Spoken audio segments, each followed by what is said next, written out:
Amigos de la Agencia de Noticias Andina, gracias por acompañarnos. Bienvenidos a una nueva edición de nuestro programa Al Quinto Día. Hoy es viernes 16 de enero del año 2015, estamos en nuestro segundo programa del año y hoy vamos a tocar dos temas de real importancia para el país. Uno es el de los derechos humanos, el de respeto a los derechos de las mujeres en los centros de trabajo, y en segunda instancia vamos a tocar el tema de la educación, concretamente el tema de la ley universitaria y su proceso de aplicación. Estamos en este primer bloque con el doctor José Ávila Herrera, viceministro de Derechos Humanos y Acceso a la Justicia. Doctor Ávila, bienvenido a la Agencia Andina. Gracias, César. Muchas gracias por la invitación. Estoy a tu disposición. Ha habido cambio de autoridades municipales y regionales. El tema de los derechos laborales, de la no discriminación de la mujer en los centros de trabajo, se ha puesto un poco en agenda. Se ha hablado de despidos y una serie de cosas. ¿Qué medidas, qué campañas realiza el Viceministerio de Derechos Humanos y Acceso a la Justicia para salvaguardar esos derechos de la mujer trabajadora, doctor Ávila? César, yo creo que una de las primeras reflexiones que tienen que hacer las nuevas autoridades municipales y regionales en el Perú es acerca del problema de la discriminación. Y yo creo que la gestión regional y la gestión municipal tiene que venir acompañada de todo un conjunto de valores y exigencias, y una de ellas es el tema de tener una política clara de no discriminación en contra de los ciudadanos peruanos y las peruanas. En consecuencia, sería la primera reflexión. Y en consecuencia, yo creo que todos los presidentes de gobierno regional y todas las autoridades municipales tienen en el Consejo Nacional contra la Discriminación una instancia donde pueden consultar, ¿verdad?, cualquier duda que tengan para efectos de impedir que incurran en prácticas discriminatorias, que es un mal que, verdad, nos ha hecho mucho daño al país. ¿Las mujeres peruanas, las trabajadoras, son un sector especialmente vulnerable en el campo laboral, doctor Ávila? Sí, claro, la mujer es considerada parte de la población, digamos, que se puede encontrar muy potencialmente en situación de vulnerabilidad. En consecuencia, el Estado, la sociedad, las leyes tienen que tener un cariz de protección, así como en otros colectivos, a las mujeres. Y en consecuencia, creo que las leyes han creado toda una instancia, hay leyes penales incluso, ¿verdad?, que sancionan cualquier conducta o cualquier actitud de discriminación. Pero en el tema laboral, que es tu preocupación, estimado César, yo creo que todas las mujeres en el país pueden hacer su denuncia al Consejo Nacional, a la Comisión Nacional contra la Discriminación, que es una instancia que está formada por 8 representantes de 8 ministerios. Es una entidad muy potente, ¿verdad? Y es la entidad precisamente creada por este gobierno para proteger a cualquier persona que se sienta discriminado o que sea discriminado. ¿Hay cifras sobre denuncias, doctor Ávila? El año 2014, por ejemplo. Ese es un gran problema, ¿no? El problema de la estadística. Yo creo que tenemos que mejorar, y justamente este Consejo Nacional contra la Discriminación es que va a comenzar a mejorar la cultura estadística en relación al tema de la discriminación. Vamos a poder generar quizás ya en este año y en las próximas gestiones estadística oficial, confiable sobre el tema de la discriminación. ¿Se va a hacer un trabajo de observatorio? Posiblemente. Por supuesto, porque hay algunas funciones de la CONACO, que es la Comisión Nacional contra la Discriminación, que de todas maneras va a hacer un seguimiento estadístico del número de quejas, el tipo de quejas que hay contra este tema de la discriminación. Repito, es una entidad que está conformada por 8 representantes de 8 ministerios, y vamos a articular los esfuerzos para, en verdad, hacer una política de lucha contra la discriminación. ¿En este esfuerzo va a haber reuniones con las autoridades regionales y las autoridades municipales? Por supuesto que sí, y no solamente con el ámbito público, sino también con el ámbito privado. Hace 2-3 días hicimos una visita a unas productoras de unos canales de televisión, de unos programas muy conocidos, y precisamente para explicar de qué se trata la Comisión Nacional contra la Discriminación. Nos hemos puesto a disposición para hacer consultas, absolver consultas, orientar tanto a personas que se desarrollan en el ámbito privado como en el público. Igual vamos a hacer con las autoridades regionales, con las autoridades locales, ¿verdad? Es una bandera que el propio presidente en sus discursos ha señalado que vamos a tener como gobierno una lucha frontal contra la discriminación en general. Y este es un tema que también el ministro de Justicia lo tiene muy claro. La discriminación no solo tiene efectos negativos en el tema económico, sino que la discriminación también mina, ¿verdad?, la moral de un pueblo. Claro que sí, es un trabajo de información y sensibilización que debe hacerse a escala nacional. Otro tema, doctor Ávila, el Plan Nacional de Derechos Humanos se aprobó en julio del año pasado. ¿Qué avances ha habido en la aplicación, en la implementación de este plan nacional? Bueno, podríamos decir que en términos generales, el plan que fue aprobado en julio del año pasado es un documento de articulación en las políticas de todos los sectores del gobierno, contiene más o menos 140 actividades.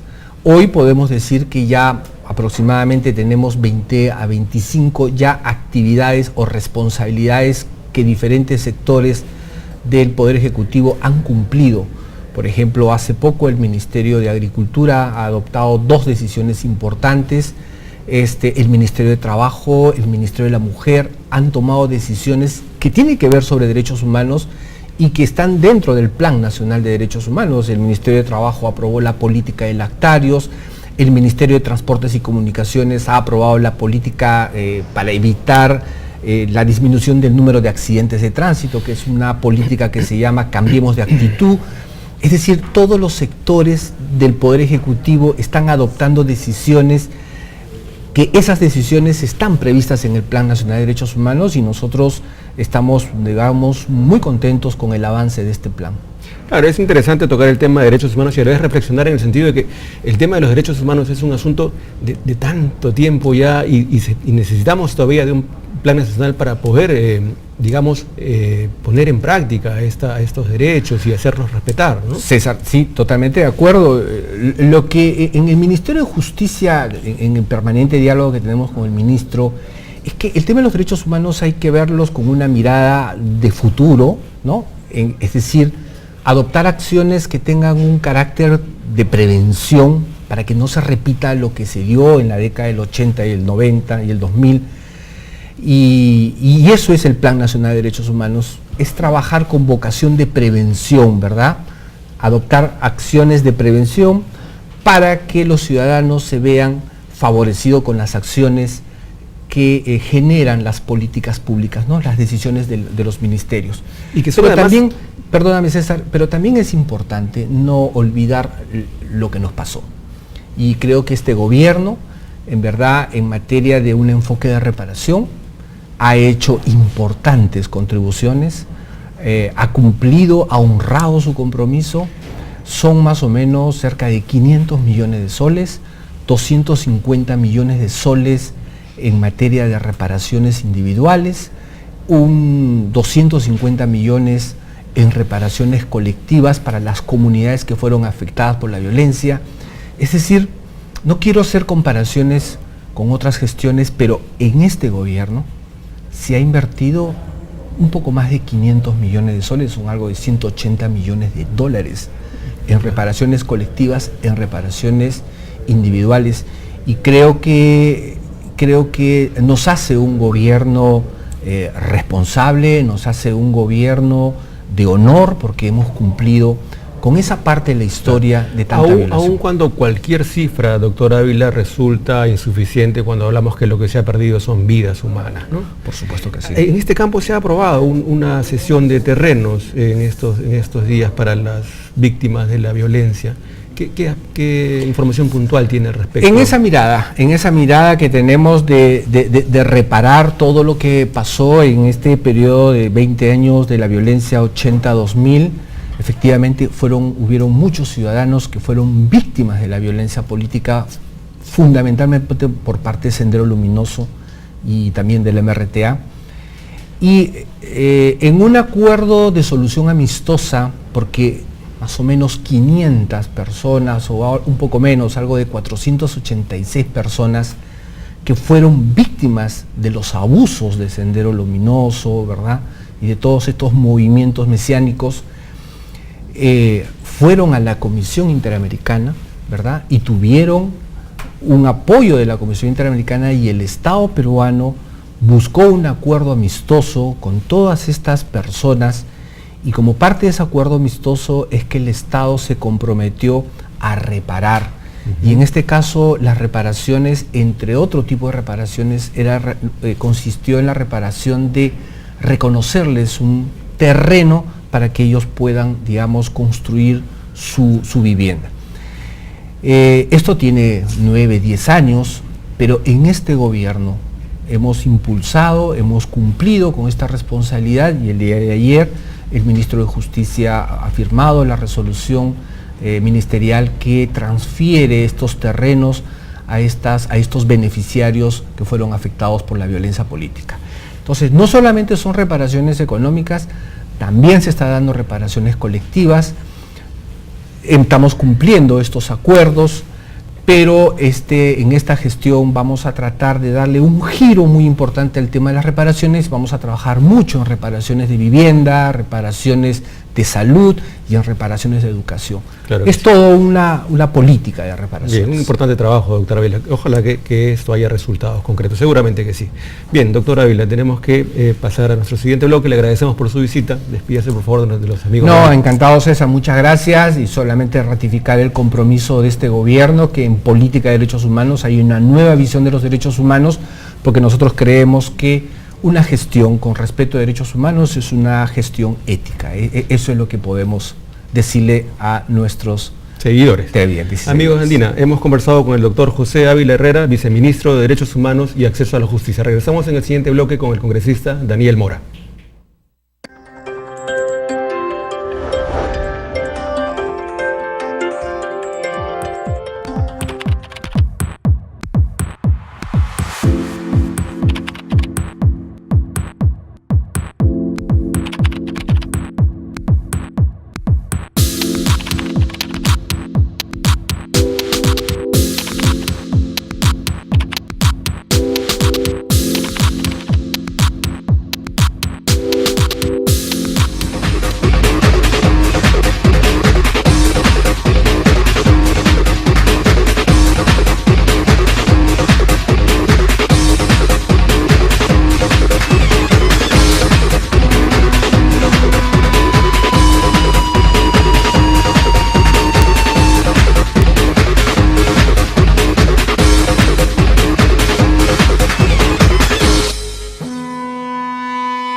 Amigos de Andina, regresamos con nuestro programa. Estamos ahora con el congresista Daniel Mora Ceballos, presidente de la Comisión de Educación del Congreso.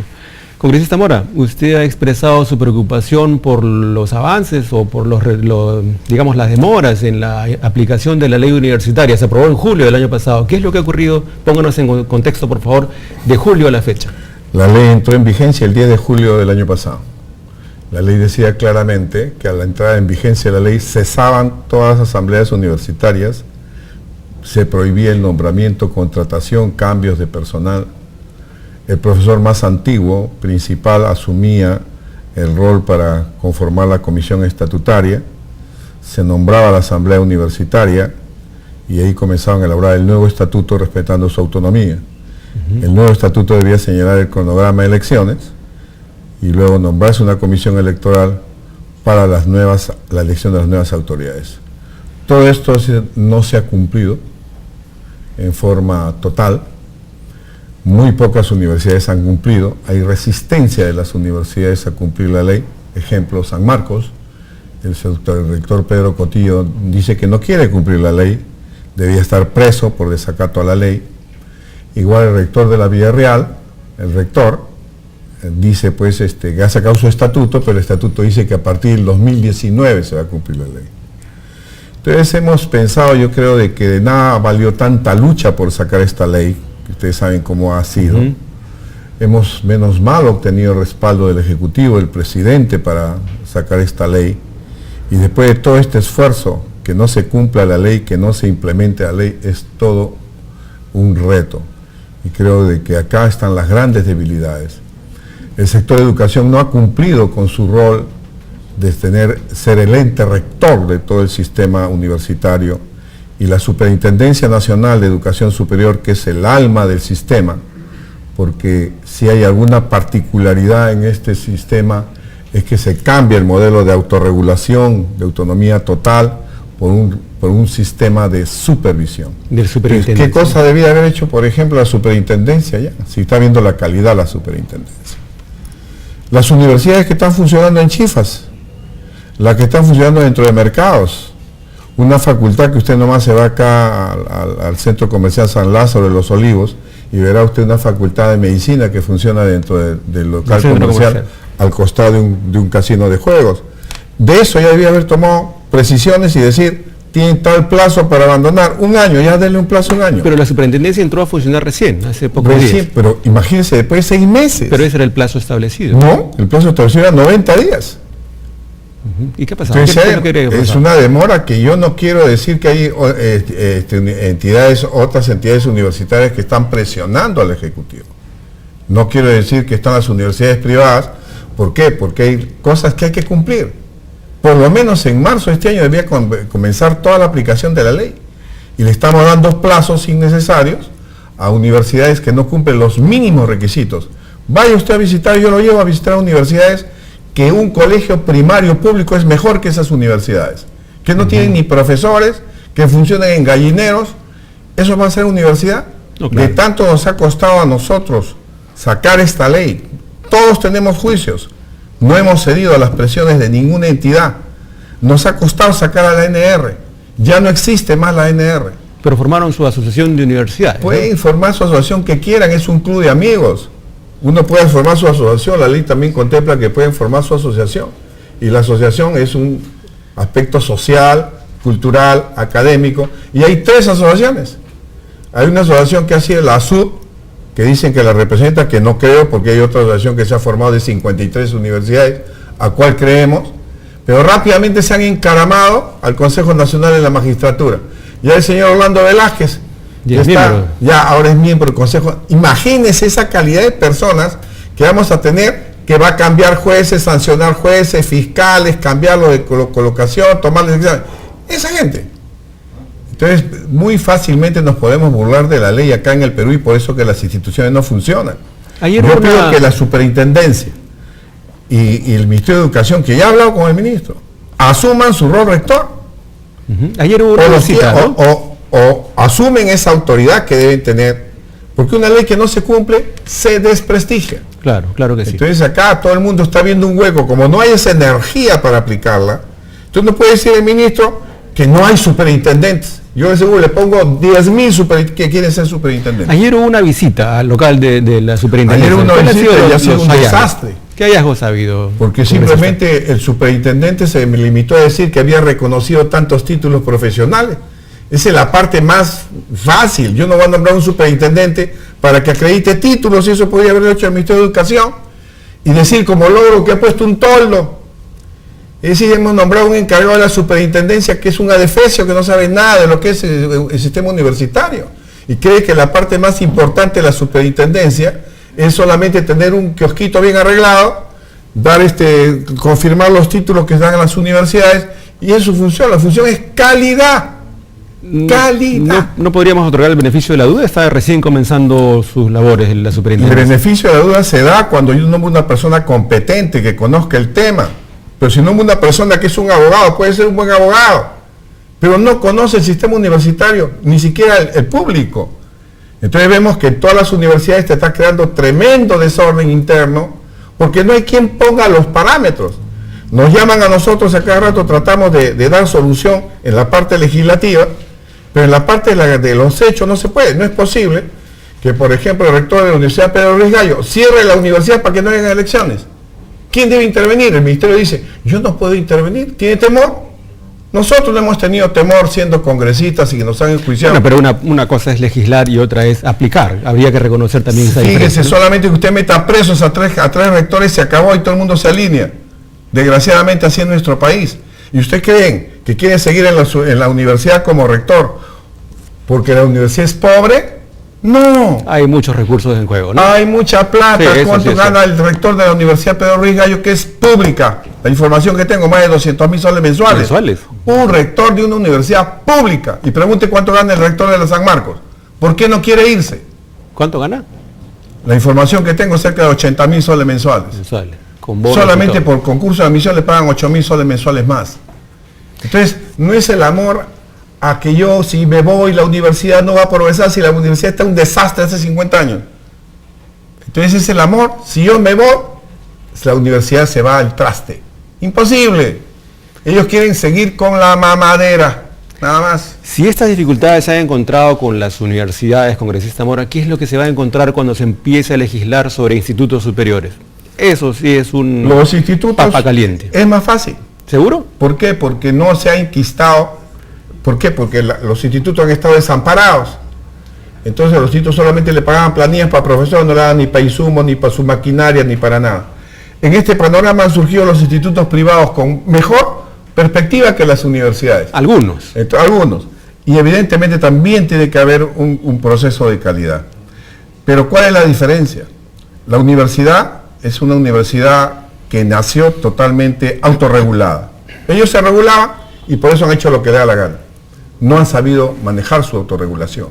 En cambio, los institutos estaban sobreregulados. Están sobreregulados. Es decir, el ministerio pone demasiadas trabas.